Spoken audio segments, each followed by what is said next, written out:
Hey everyone, welcome back to Garnock Reviews. Today we're checking out a 2023 Regal 26 XO that was on display at the Daytona Beach Fall Boat Show late last year. Going to give you a heads up, I really like this one. If you told me you can have a 27-foot trailer boat that's got full air conditioning, it's got 4 berths, it's got the galley, it's got the heads compartment, the whole thing's ready to go. Bow thruster, generator, windlass, you name it, everything's on board. This is a perfect weekend cruiser. And by being on a trailer, you can take it to different locations. So if you want to go down to the Florida Keys, if you want to head over to Tampa, if you want to head up to Savannah, this is an all-in-one package deal that's ready to go.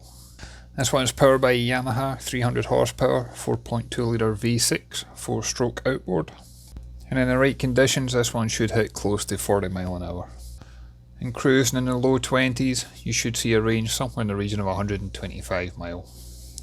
I like the extended bathing platform. It's easy to get on if you were in the water, but it's also handy when you're at the dock. You get that extended bimini canopy cover, giving you plenty of shade and protection. This one measures at 27 foot 1 inch in length with a beam at 8 feet 6.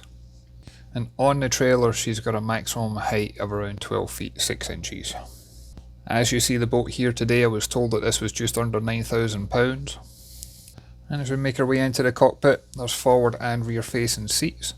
You can see there's a cover plate on the bit deck here for our cockpit table.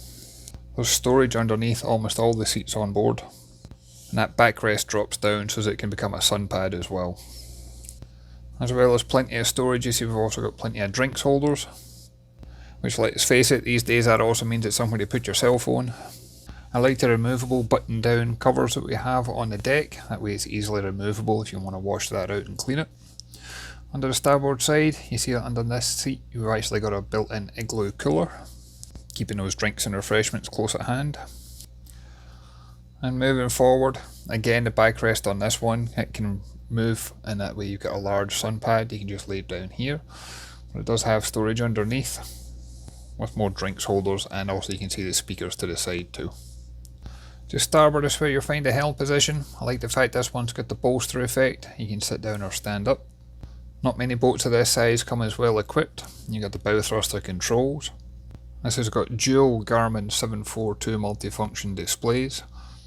She's got a telescopic steering wheel, that way you can adjust the angle of it. And of course you've got full engine instrumentation. As we make our way into the lower accommodation, I like the fact that there's handholds in place to make it easy enough to do. Even more so if the boat was underway. And I'm roughly 6'2" in height, and I had perfect headroom down here, which was really surprising considering she's a trailer boat. This is set up to be like a mini saloon, but you can drop that cockpit table down. There's infill cushions and you can turn this into a double berth. Full standing headroom in the heads compartment, and that's a pump out electric toilet with an 18-gallon waste tank. There's a 20-gallon water tank on board as well. And on both sides there's storage underneath these seats, giving you plenty of space to put your personal belongings to make this a great weekend cruiser. And you got a small galley on here, you got an electric stovetop, you got the fridge with an ice box down below. And as well as having shore power, she does have a 110 volt generator.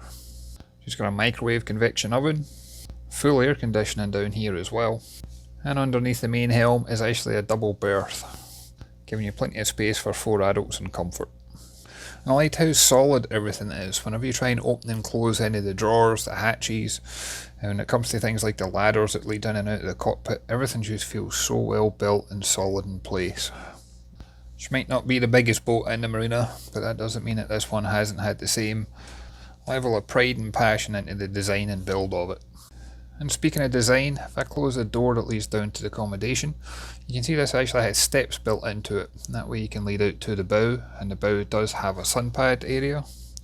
And I personally like the fact that this one's got the guardrails throughout, so it just makes it seem extra safe for your family on board. And there's a pan of camera round again to see the helm and cockpit. You can just see how much space you have. It's easy enough to imagine walking past each other or not feeling crowded and cramped while you've got your friends and family on board. And from a price perspective, at the boat show, everything you see here is available for $184,185. This was a saving of almost $30,000 based on the MSRP for the spec that included. And I can certainly see the appeal in this one. I think she's a great boat for her size. But as always, I'd love to hear your thoughts and comments. If you can leave a comment down below. If you haven't done so already, if you can hit that like and subscribe button, it really does make a difference. And as always, I look forward to catching you on the next one. Thanks everyone.